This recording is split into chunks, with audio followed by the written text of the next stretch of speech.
Le Google Pixel 6a est arrivé et je peux déjà vous dire que c'est l'un de mes smartphones préférés de l'été, voire de l'année. Ce Pixel 6a, alors oui c'est vrai, c'est pas un smartphone haut de gamme, c'est pas un smartphone au design waouh qui attire forcément l'œil et tout, et pourtant, il a vraiment de grosses qualités. Et pourquoi j'ai autant d'enthousiasme pour ce Pixel 6a? Et bien tout simplement parce que sur le papier, les promesses qu'il fait à moins de 500 €, elles me paraissent vraiment très pertinentes. Grosso modo, en fait, il faut savoir que sur ce Pixel 6a, on a la même puce Google Tensor que sur les Pixel 6 et Pixel 6 Pro. C'était les hauts de gamme de Google en fin d'année 2021. Alors cette puce, sur la puissance, on va en parler un peu plus tard, mais ce qui est vraiment intéressant avec cette puce, c'est le traitement photo qu'elle permet. Et on sait très bien depuis quelques années que le traitement photo chez Google, c'est pop pop pop. Donc ce que je suis en train de vous dire, c'est que ce téléphone à moins de 500 €, il propose une qualité photo vraiment très poussée. Et c'est ça peut-être sa plus grande force, c'est vraiment que par rapport à la concurrence, où on est sur des compromis pour avoir un smartphone plutôt équilibré, lui il a dit non. Les compromis, je les fais, voilà, je suis ma tambouille, je les fais peut-être ailleurs. Sur la photo, j'ai vraiment envie de vous donner quelque chose au-dessus de ce qu'on attend à moins de 500 €. Vraiment au-dessus. Alors déjà, évidemment, sur les photos en conditions normales, bon, là, il n'y a pas de secret, hein, sur quasiment tous les segments de prix, les smartphones font du bon taf, il n'y a pas de problème là-dessus. Par contre, il faut vraiment s'attarder sur le mode portrait ici. Regardez la qualité du mode portrait, regardez la qualité des photos. On dirait vraiment qu'on est sur un smartphone haut de gamme et pourtant, je le rappelle, on est à moins de 500 € avec ce Pixel 6a. C'est vraiment bluffant quoi. Alors oui, là, si vous commencez à regarder vraiment dans le détail, que vous zoomez, que vous pinaillez un petit peu, vous allez voir qu'il y a ici et là des mèches de cheveux qui restent floues, alors qu'on aurait pu peut-être s'attendre à ce qu'elles soient nettes. Mais là, j'ai quand même l'impression que c'est un réel choix de la part des algorithmes. Je m'explique. En fait, sur le mode portrait, on voit souvent les smartphones essayer de forcer la netteté sur 2-3 détails comme ça pour justement montrer à quel point ils sont précis.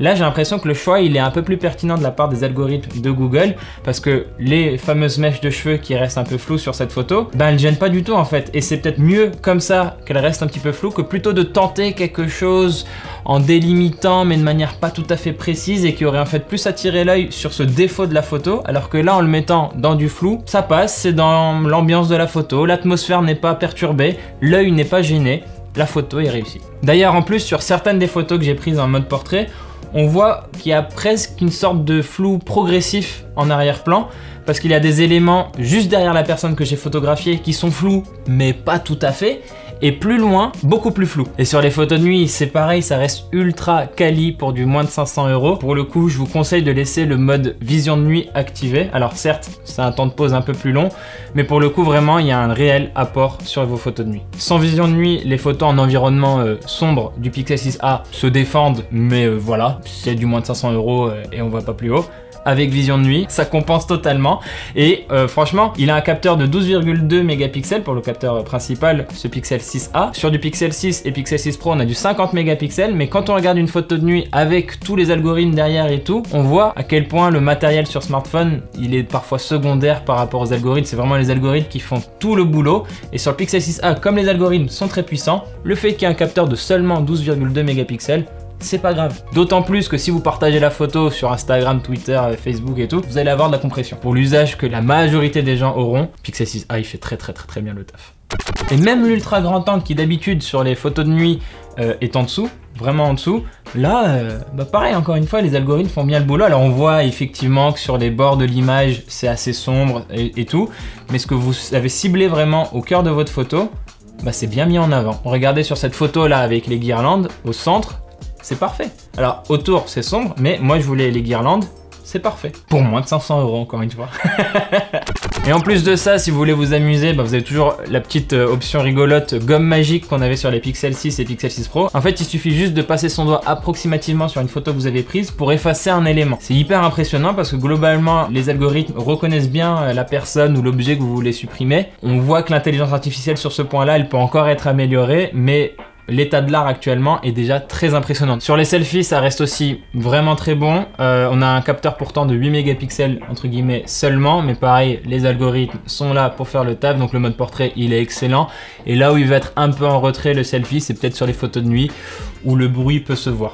Et côté vidéo, sachez aussi que le Pixel 6a peut tourner en 4K à 60 fps. Alors là, pour vous montrer un petit peu dans de meilleures conditions, on est en train de tourner en 4K à 30 fps, mais voici à quoi ça ressemble la qualité vidéo d'un Pixel 6a en condition de studio de Frandroid, quoi. Là j'ai les guirlandes, là j'ai le décor autour de moi, ce vide coloré autour de moi. Ça ressemble à ça, la qualité vidéo d'un Pixel. C'est plutôt quali. Encore une fois, on est sur du moins de 500 € et toujours ce travail sur les algorithmes de l'image qui permettent d'avoir une belle qualité vidéo sur le Pixel 6a.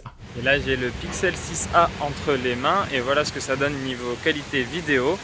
Bon, il y a les poubelles derrière moi, vous m'excuserez. On va se mettre plutôt côté fleurs. C'est un capteur 8 mégapixels et il n'y a pas d'option. C'est vraiment juste avec cette qualité-là que vous pouvez filmer avec la caméra frontale du Pixel 6a. Ça donne ça. Je me balade et je vais me mettre aussi à côté d'une fontaine. Voilà, ce que je peux. Voilà. Donc ça c'était pour la partie photo où vraiment j'ai été bluffé pour un téléphone à moins de 500 €. Mais il y a une autre force sur ce téléphone, c'est toute la partie logicielle. Pour le dire très simplement, Google n'a pas fait de compromis. Le Pixel 6a, c'est vrai, c'est un modèle plus milieu de gamme que les Pixel 6 et 6 Pro, mais sur la partie logicielle, c'est la même chose. On a Android 12 avec l'expérience Pixel, donc avec toutes les petites fonctionnalités à droite à gauche. On a parlé de la gomme magique tout à l'heure, mais on a aussi le traducteur instantané si vous voulez l'activer. On a les gestes à l'arrière pour lancer par exemple l'appareil photo, une application, une fonctionnalité de votre choix. Par exemple là, si je fais un double tap à l'arrière, ça va prendre une capture d'écran. Voilà. On a aussi la fonctionnalité en écoute qui est une sorte de Shazam mais en passif quoi. Enfin, vous n'avez pas à activer une application. C'est le téléphone qui détecte les musiques à proximité autour de vous et après vous pouvez les retrouver s'il y en a une qui vous a plu. Il faut juste penser à activer l'option. Et d'ailleurs ça c'est l'un des petits défauts de l'expérience Pixel, c'est qu'il y a certaines options qui sont cachées un petit peu trop loin dans les paramètres généraux. Mon petit conseil c'est d'aller taper dans les paramètres, aller chercher Astuces Pixel et là vous avez vraiment plein de choses qui vous expliquent un petit peu les fonctionnalités sympathiques de votre Pixel 6a, l'endroit idéal pour comprendre un petit peu tout ce que votre téléphone sait faire. Et au-delà de ça, un gros argument, c'est qu'on a 5 ans de mise à jour de sécurité garantie, c'est-à-dire que pendant 5 ans, vous êtes tranquille au niveau des patchs de sécurité, votre téléphone il n'est pas abandonné. Et sur les mises à jour majeures d'Android, le Pixel 6a il est aussi bien classé parce qu'il sera parmi les premiers à avoir Android 13, il est sorti sous Android 12, il aura Android 13 très bientôt. C'est sûr aussi qu'il aura Android 14 et on peut quand même aussi penser qu'il aura Android 15. Et en plus de ça, on a Material You, les personnalisations à gogo, la fluidité de l'interface, la simplicité de l'interface globalement. Et j'en parlais avec Anthony derrière la caméra juste tout à l'heure, c'est vrai que ça peut être le meilleur téléphone pour quelqu'un qui viendrait d'iOS, qui veut changer un petit peu, découvrir d'autres choses, découvrir Android sans débourser une somme astronomique. Le Pixel 6a pourrait être une bonne entrée. J'ai juste deux petits soucis encore à dire autour du logiciel. Le premier, c'est qu'il y a encore quelques petites lenteurs quand vous venez de prendre une photo et que vous voulez l'afficher tout de suite en fait dans l'aperçu. On voit que les algorithmes ne sont pas forcément instantanés. Vous prenez une photo en portrait par exemple, et des fois ça mouline un petit peu avant de vous offrir la photo finale. C'est pas le plus fluide de la planète. L'autre souci, c'est plutôt une crainte, c'est qu'après la sortie des Pixel 6 et Pixel 6 Pro, dans les semaines qui ont suivi, on a vu vraiment beaucoup de bugs apparaître. Alors jamais des gros bugs énormes et tout, mais quand même une accumulation de petits problèmes qui font que c'est pas très agréable. Alors ok, au fil des mois, Google a travaillé sur le correctif de ces bugs, mais j'ai juste peur que le Pixel 6a suive un petit peu la même trajectoire. Le côté optimiste, c'est de se dire que justement tout le travail des correctifs de bugs qu'il y a eu sur les Pixel 6 et Pixel 6 Pro, va profiter au Pixel 6a et on est tranquille d'esprit, pas de problème. On a de bonnes raisons d'y croire, on a de bonnes raisons de faire confiance à Google sur ça, et en même temps, ça reste Google. Donc voilà pour les deux énormes forces de ce Pixel 6a à moins de 500 €. Il y en a un troisième qu'on peut ajouter, c'est le design qui est ok, du coup on aime ou on n'aime pas ce bloc photo derrière qui ressort moins quand même que sur les autres Pixel 6 et 6 Pro, mais qui ressort un petit peu quand même, qui fait peut-être bizarre pour certains. Voilà, ça on apprécie ou on n'apprécie pas, je vous laisse juge. Moi ce que j'ai apprécié c'est plutôt la qualité définition, très agréable en main, format assez contenu, on est sur un écran de 6,1 pouces et un poids de 178 grammes, donc c'est vraiment plutôt léger en main, il pèse pas trop lourd dans la main et du coup ça au quotidien, je pense que c'est un vrai plus pour les personnes qui sont fans de smartphones au format, on va pas dire compact, mais au format contenu, on va dire. Pas les gros, énormes smartphones S22 Ultra. Regardez la différence par exemple. Le Pixel 6a est peut-être plus agréable pour les personnes qui ont des petites mains.